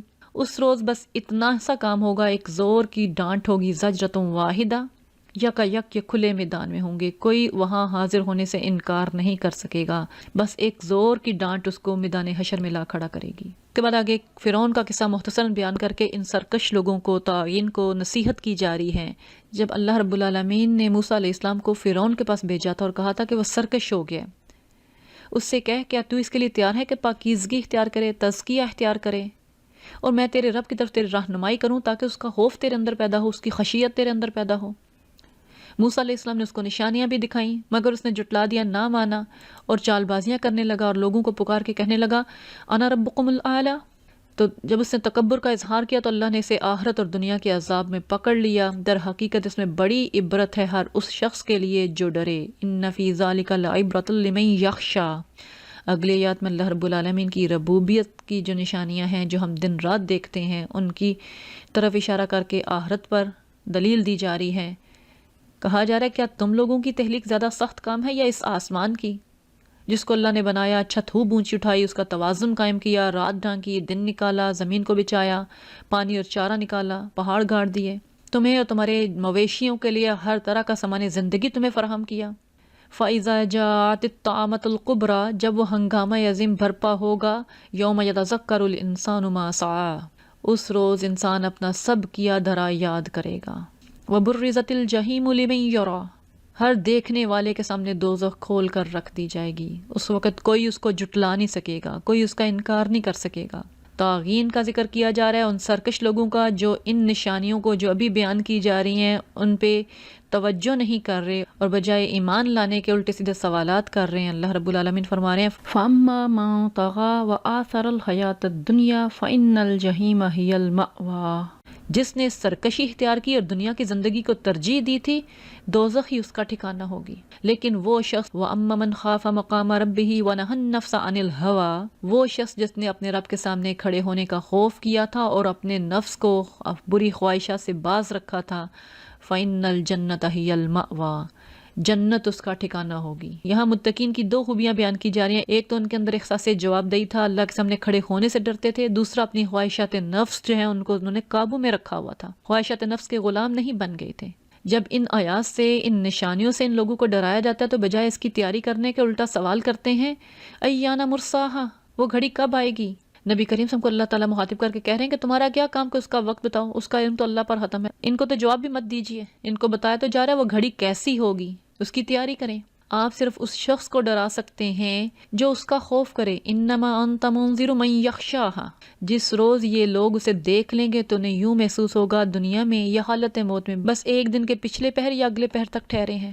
یعنی دنیا کی زندگی تو اتنی مختصر ہے جبکہ آخرت کی زندگی لازوال ہے، اس سے بڑا کوئی بے وقوف اور احمق نہیں ہے جو اس چند دن کی زندگی کے پیچھے اپنی ہمیشہ کی دائمی زندگی کو برباد کر ڈالیں۔ حقیقت میں جو ڈرنے والے ہیں وہ سوالات پوچھنے کے بجائے اس کی تیاریوں میں وقت صرف کرتے ہیں۔ اللہ رب العالمین سے دعا کرتے ہیں کہ یا ربی ہمیں اپنی خشیت عطا کر دے، اللہم اقسم لنا من خشیتک ما تحول به بیننا و بین معصیتک، یا اللہ ہمیں اپنا وہ خوف، وہ خشیت عطا کر دے جو ہمارے اور ہمارے گناہوں کے درمیان حائل ہو جائے، تقوی کی زندگی عطا کر دے اور جنتوں میں اعلیٰ مقام عطا کر دے، آمین ثم آمین۔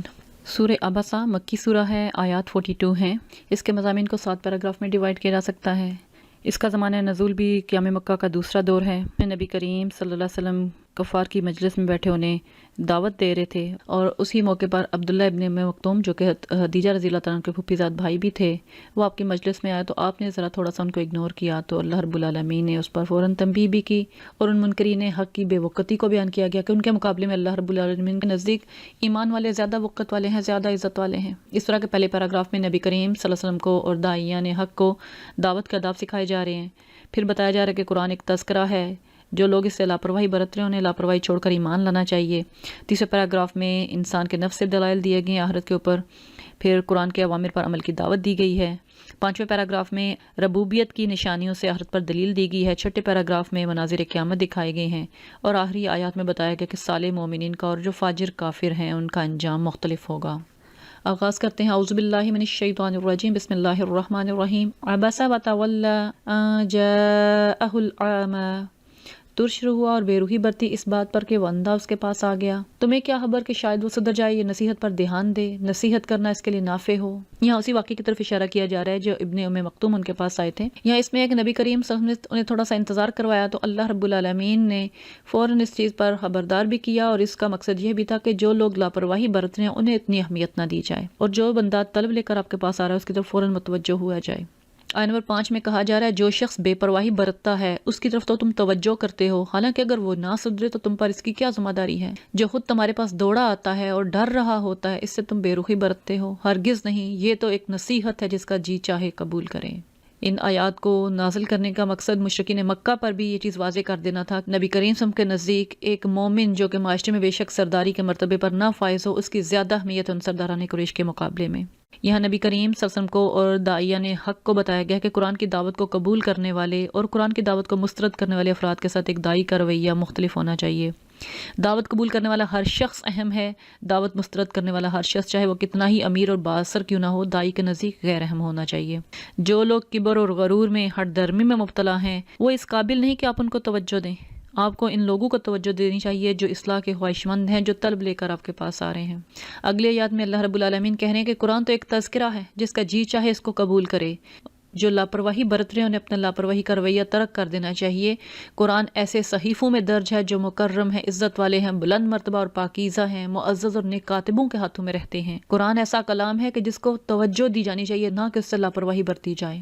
اگلی آیات میں انسان کے نفس سے دلیل دی جا رہی ہے، انسان اپنے نفس پر غور کرے، اللہ رب العالمین کی آیات کا انکار نہ کرے۔ قتل الانسان ما اکفر، لعنت ہو انسان پر، کیسا منکر حق ہے، کس چیز سے اللہ نے اسے پیدا کیا ہے؟ نطفے کی بوند سے، اتنے ایک حقیر سے۔ اپنے آغاز پر غور کر لے، اللہ نے اسے پیدا کیا، اس کی تقدیر مقرر کی، اس کے لیے زندگی کی راہ آسان کی، موت دی اور قبر میں پہنچائی۔ چند الفاظ میں انسان کی پوری زندگی بتا کے رکھ دی اللہ نے۔ آغاز سے، بچپن سے، جوانی سے ہوتے ہوئے بڑھاپے اور قبر تک پہنچ گئے انسان، لیکن اس کو عقل نہیں آتی۔ اور وہ رب جب چاہے اسے دوبارہ اٹھا کھڑا کرے، جب وہ مکمل طور پہ اللہ رب العالمین کے قبضہ قدرت میں ہے، اس کے کنٹرول میں ہے، تو کیا یہ اکڑ اس کو زیب دیتی ہے؟ انسان کو دعوت دی جا رہی ہے اپنی ذات پہ غور کرے، اپنی ذات سے، اپنی تخلیق سے وہ رب کو پہچان لے گا، اپنے خالق کو پہچان لے گا، اور پروردگار کی ناشکری کا رویہ سے ترک کر دینا چاہیے۔ اللہ جب چاہے اسے اٹھا کھڑا کرے گا، لیکن وہ فرض ادا نہیں کر رہا، اللہ تعالیٰ کے احکامات پر عمل نہیں کر رہا۔ اسے چاہیے کہ آخرت کو مان کر قرآن کی دعوت پر ایمان لے آئے۔ پھر ربوبیت کی نشانیاں بتا کے اسے آخرت پر ایمان لانے کی دعوت دی جا رہی ہے کہ انسان اپنی خوراک کو دیکھے، انسان ذرا اپنی خوراک کو تو دیکھے کہ کس طرح اس تک وہ یہ خوراک پہنچتی ہے۔ اللہ نے خوب پانی برسایا، زمین کو عجیب طرح سے پھاڑا، اس کے اندر اگائے غلے، انگور، ترکاریاں، زیتون، کھجوریں، گھنے باغ، طرح طرح کے پھل اور چارے تمہارے لیے، تمہارے مویشیوں کے لیے سامان زیست کے طور پہ۔ اسی سارے سلسلے پہ غور کر لو، تم اپنے رب کو پہچان جاؤ گے، اور جب رب کو پہچان لو گے تو پھر اس کا لازمی تقاضا اس کا شکر گزار بندے بنو، اسے الہ اور معبود مان لو۔ اور یہ ساری نشانیاں اس چیز پہ دلیل دے رہی ہیں کہ وہ رب قیامت کو برپا کر دینے پر قادر ہے۔ فَإِذَا جَاءَتِ الصَّاخَّةُ، آخر کار جب وہ کان بہرا کر دینے والی آواز بلند ہوگی۔ وہ قیامت کا پھر آگے منظر دکھایا جا رہا ہے جو نفسا نفسی کا عالم ہوگا۔ یوم یفر المرء من اخیہ وامہ وابیہ وصاحبتہ وبنیہ، اس روز آدمی اپنے بھائی، اپنی ماں، اپنے باپ، اپنی بیوی، اپنی اولاد سے بھاگے گا۔ ان میں سے ہر شخص پر اس دن ایسا وقت آن پڑے گا کہ اسے اپنے سوا کسی کا ہوش نہ ہوگا، کوئی کسی کے کام نہیں آئے گا، ہر ایک پر نفسا نفسی کی حالت طاری ہوگی، لہٰذا انسان کو اس دن کی تیاری خود کرنی ہوگی۔ پھر انسانوں کے انجام کے بارے میں بتایا جا رہا ہے، وجوہ یومئذ مسفرہ، کچھ چہرے اس روز دمک رہے ہوں گے، حشاش بشاش اور خوش و خرم ہوں گے، کیونکہ وہ اس دن کی توقع کر رہے ہوں گے، وہ ان کو نوازے جانے کا دن ہوگا۔ کچھ چہروں پر خاک اڑ رہی ہوگی، کلونس چھائی ہوگی، سیاہی چھائی ہوگی، یہی کافر اور فاجر لوگ ہوں گے۔ اولئک هم الکفرۃ الفجرہ، استغفر اللہ العظیم۔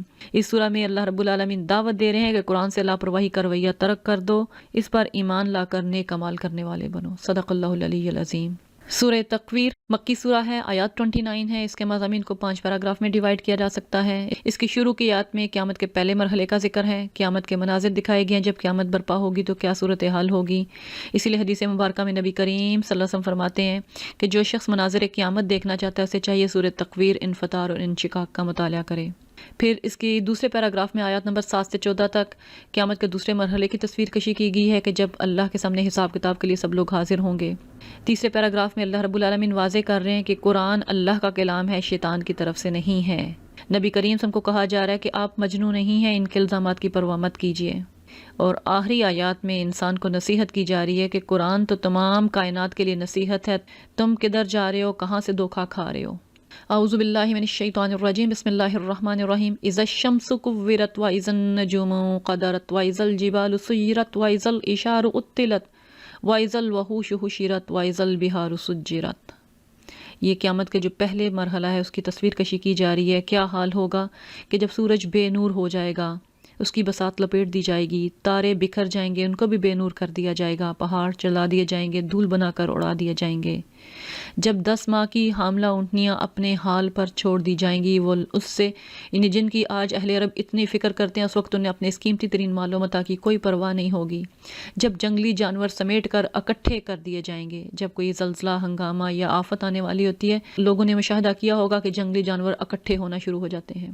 پھر کہا جا رہا ہے سمندر بھڑکا دیے جائیں گے۔ آج تم انہیں پانی سے بھرپور دیکھتے، اس وقت ان میں آگ لگا دی جائے گی، بھڑکا دیے جائیں گے۔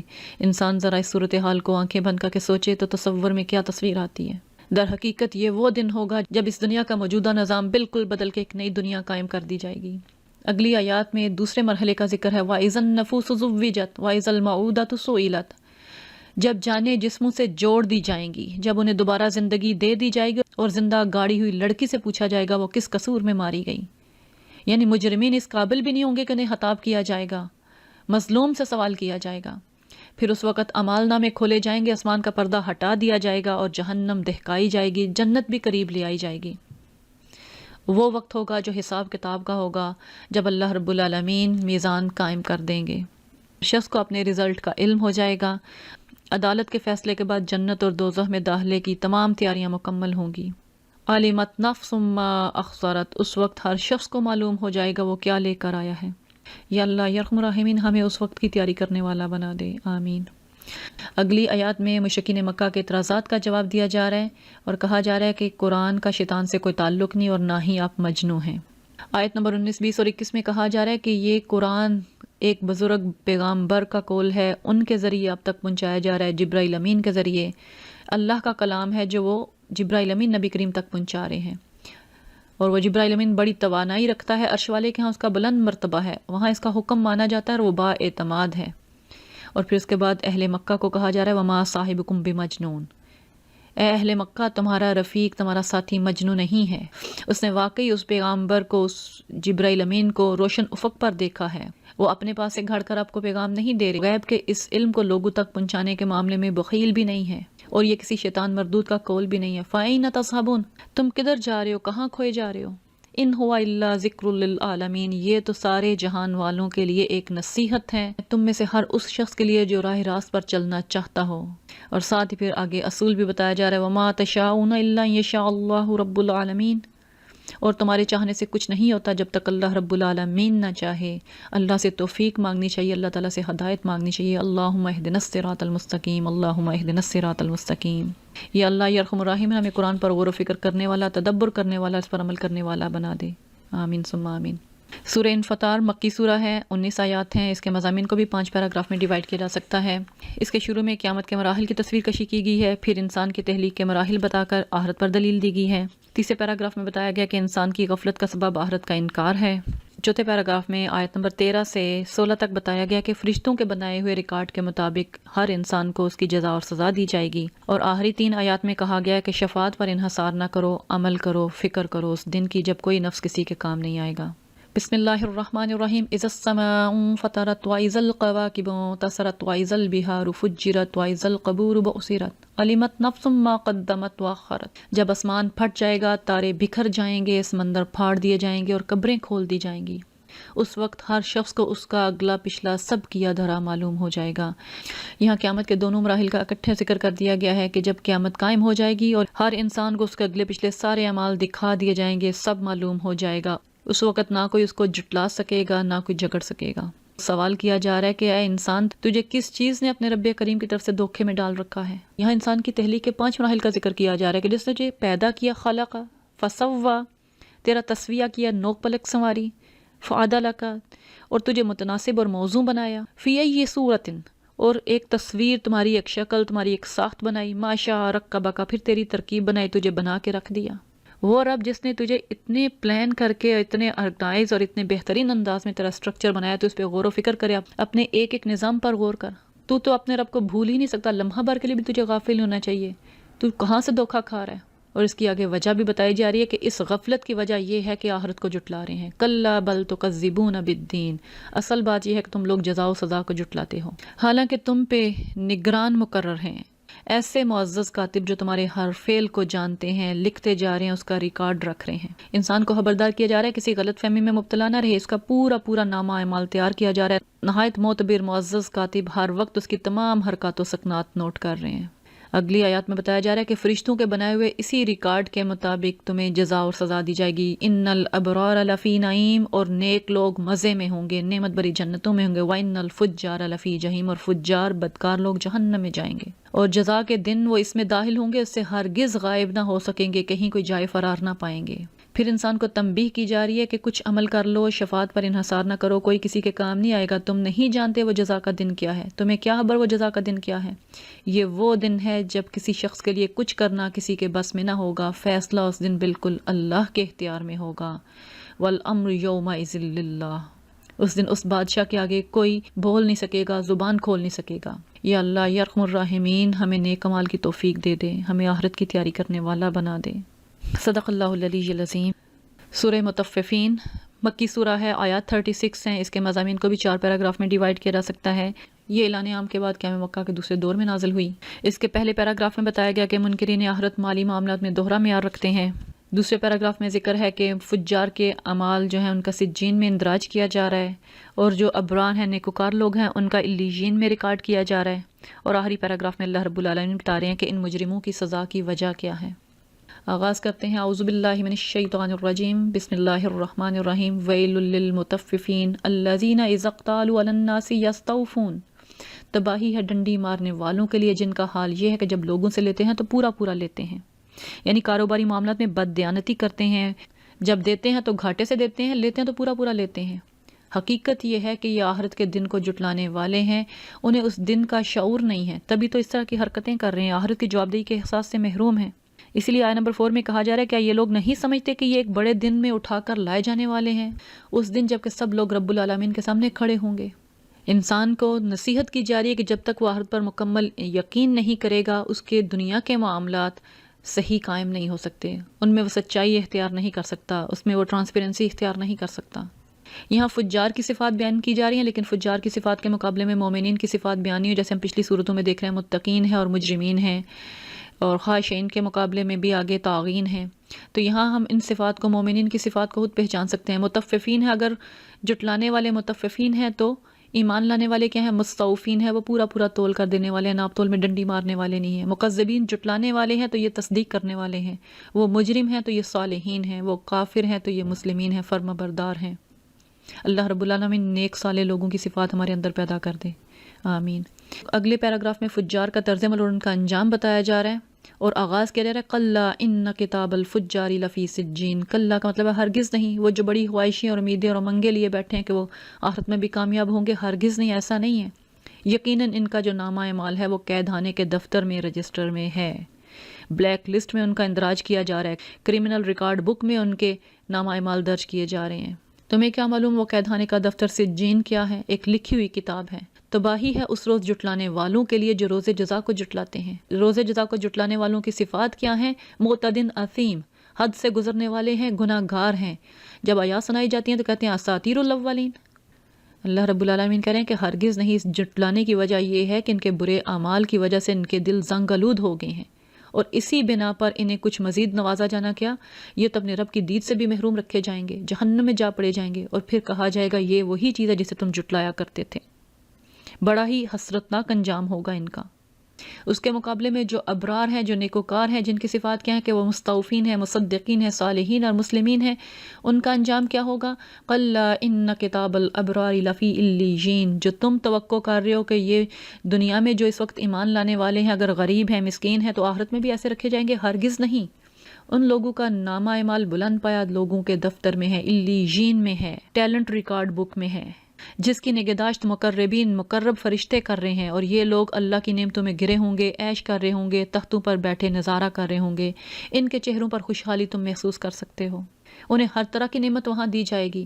اور یہاں اللہ رب العالمین پھر آگے کہہ رہے ہیں وَفِي ذَلِكَ فَلْيَتَنَافَسِ الْمُتَنَافِسُونَ، یہ وہ چیز ہے جس پر جو سبقت لے جانے والے ہیں، جو بازی لے جانے والے ہیں، ان کو حاصل کرنے کی کوشش کرنی چاہیے۔ اس میں سبقت لے جانے کی کوشش کرو، اس میں دوڑ لگاؤ۔ اللہ رب العالمین ہم سب کو ابرار میں شامل کر دے اور ان نعمتوں کا حقدار بنا دے، آمین۔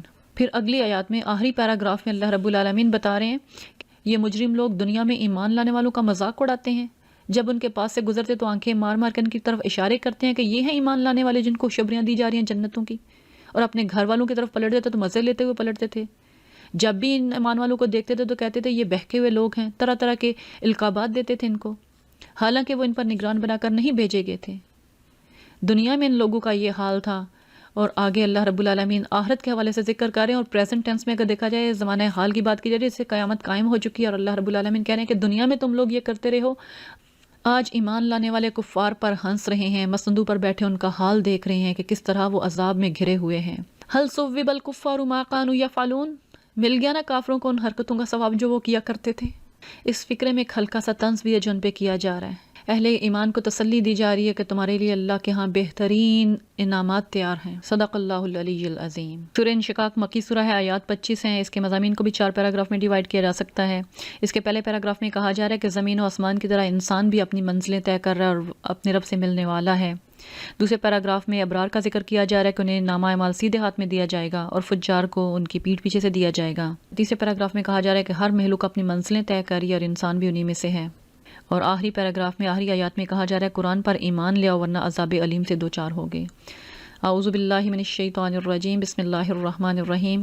اذا السماء انشقت واذنت لربها وحقت واذا الارض مدت وَأَلْقَتْ مَا فِيهَا وَتَخَلَّتْ وَأَذِنَتْ لِرَبِّهَا وَحُقَّتْ، جب آسمان پھٹ جائے گا اپنے رب کے فرمان کی تعمیل کرے گا، اس کے لیے حق یہی ہے کہ اپنے رب کا حکم مانے، اور زمین پھیلا دی جائے گی جو کچھ اس کے اندر سے باہر پھینک کر خالی ہو جائے گی اور اپنے رب کے حکم کی تعمیل کرے گی، اس کے لیے حق یہی ہے کہ اپنے رب کے حکم کی تعمیل کرے۔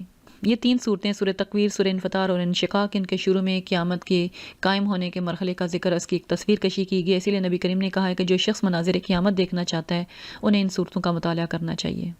اس سورہ میں اللہ رب العالمین واضح کر رہے ہیں کہ آسمان ہو یا زمین دونوں اللہ کے غلام ہیں، مطیع فرما بردار ہیں، وہ کوئی اختیار نہیں رکھتے۔ جس طرح بھی اللہ رب العالمین انہیں حکم دیں گے وہ فوراً حکم کی تعمیل کرنے والے ہوں گے۔ اور پھر انسان کو کہا جا رہا ہے کہ انسان تو بھی کشاں کشاں اپنے رب کی طرف چلا جا رہا ہے، اس سے ملنے والا ہے، توہن یا کرہن، چاہے تجھے پسند ہو یا ناپسند، تو اپنے رب سے ملنے والا ہے۔ لیکن انسان کو یہ احساس ہی نہیں ہے کہ وہ اپنے رب سے ملاقات کرنے کے لیے حاضر ہونے والا ہے۔ اگلی آیات میں رب سے ملاقات کے بعد کے مرحلے کا ذکر ہے، اور کہا جا رہا ہے فَأَمَّا مَنْ أُوتِيَ كِتَابَهُ بِيَمِينِهِ فَسَوْفَ يُحَاسَبُ حِسَابًا يَسِيرًا، وہ شخص جس کو نامہ اعمال اس کے دائیں ہاتھ میں دیا گیا اس سے ہلکا حساب لیا جائے گا، اپنے گھر والوں کی طرف خوشی خوشی پلٹے گا، انہیں اپنا نامہ اعمال دکھائے گا۔ اور وہ بندہ، وہ شخص جس کا نامہ اعمال اس کے پیٹھ پیچھے سے دیا گیا، تو وہ موت کو پکارے گا، بھڑکتی ہوئی آگ میں جا پڑے گا۔ اب وہ اپنے گھر والوں کو ملنا تو کیا بلکہ اس وقت سب سے چھپتا پھر رہا ہوگا، اور اس کا یہ انجام کیوں ہوا؟ کیونکہ وہ اپنے گھر والوں میں مگن تھا، انہی میں غرق تھا، رب کو بھولا ہوا تھا، اسے سمجھا تھا اسے کبھی پلٹنا ہی نہیں۔ اللہ رب العالمین کہہ رہے ہیں کہ پلٹنا کیسے نہ تھا، ان ربہ کان بہ بصیرا، اس کا رب اس کے اعمال، اس کے کرتوت دیکھ رہا تھا۔ پھر آگے کائنات میں سے شفق کی، رات کی، چاند کی، ان کی قسم کھا کے کہا جا رہا ہے کہ ہر چیز اپنی منزلیں طے کر رہی ہے، ہر چیز اپنی ایک حالت سے دوسری حالت کی طرف جا رہی ہے۔ اے انسان، تجھے بھی اپنی ایک حالت سے دوسری حالت کے چلتے چلے جانا ہے۔ لَتَرْكَبُنَّ طَبَقًا طَبَقٍ، اے انسان تجھے بھی اپنی ایک حالت سے دوسری حالت میں جانا ہی جانا ہے۔ لہٰذا قرآن پر ایمان لا کر نیک عمل کر لو تاکہ تم اجر غیر ممنون سے نوازے جاؤ، ورنہ دوزخ میں جانے والے ہو جاؤ گے۔ اگلی آیات میں پھر انسان کو دعوت دی جا رہی ہے، فما لہم لا یؤمنون، ان لوگوں کو کیا ہو گیا کہ یہ ایمان نہیں لاتے، جب قرآن ان کے سامنے پڑھا جاتا تو سجدہ نہیں کرتے۔ آیت سجدہ ہے یہ۔ انسان کا حال تو یہ ہونا چاہیے جب اس کے سامنے رب کی آیات آ جائیں، رب کی تعلیمات آ جائیں تو فوراً سر جھکا دینا چاہیے۔ حقیقت یہ ہے کہ یہ منکرین الٹا جٹلاتے ہیں، حالانکہ جو کچھ اپنے نامہ اعمال میں جمع کر رہے ہیں اللہ سے خوب جانتا ہے۔ فَبَشِّرْهُمْ بِعَذَابٍ علیم، انہیں دردناک عذاب کی خوشخبری دے دو۔ اس عذاب علیم سے وہی لوگ بچے ہوں گے جو ایمان لے آئیں گے، جو عمل صالح کریں گے، ان کے لیے کبھی نہ ختم ہونے والا اجر ہے۔ صدق اللہ العلی العظیم. اللہم اقسم لنا من خشیتک ما تقول به بیننا وبین معصیتک ومن طاعتک ما تبلغنا به جنتک ومن الیقین ما تخون به علینا مصائب الدنیا. اللہم متعنا باسماعنا وابصارنا وقواتنا ابدا ما ابقیتنا واجعله الوارث منا واجعل ثارنا على من ظلمنا وانصرنا على من عادانا ولا تسلط علينا بذنوبنا من لا يخافك فينا ولا يرحمنا. آمین ثم آمین. سبحان ربک رب العزة عما یصفون وسلام علی المرسلین والحمد للہ رب العالمین. سبحانک اللہم وبحمدک نشہد ان لا الہ الا انت نستغفرک ونتوب الیک. وصلی اللہ تعالی علی خیر خلقہ محمد وعلی آلہ واصحابہ وذریاتہ اجمعین برحمتک یا ارحم الراحمین. آمین ثم آمین.